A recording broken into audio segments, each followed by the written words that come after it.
एक म्हणतो भगवं करू, एक म्हणतो हिरवं करू. हा महाराष्ट्राचा प्रश्न असू शकतोय. नितेश राणे म्हणतात गाडून टाकू, दफन करू, हिरवा साप ठेचून काढू. हिरवा साप ठेचल्यावर सर्पमित्र सोडणार आहेत नितेश राणेंना. नवनीत राणा पाकिस्तानमध्ये जा, अमुक जा, हा देश या रंगाचा त्या रंगाचा. अरे काय चाललंय? तुम्ही मंत्री आहेत, खासदार आहेत, संविधानिक पदावर आहेत आणि काय भाषा वापरताय? दफनची भाषा, गाडण्याची भाषा, ठेचण्याची भाषा. बदलणार आहेत तुम्ही जंगलाचा हिरवा रंग? बदलणार आहेत तुम्ही सनराईजचं भगवा रंग? बदलणार आहेत तुम्ही आकाशाचा निळा रंग? काय रंगावर पेटंट आणलंय, कॉपीराईट आणलंय? तुमच्या बापाचा नावाने रजिस्टर आहेत रंग?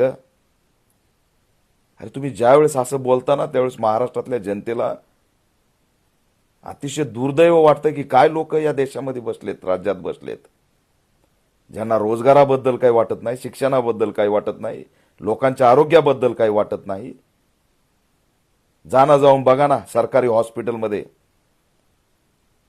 काय रंगाच्या पिचकाऱ्या मारल्यात, काय अवस्था झाली त्या सरकारी हॉस्पिटलची.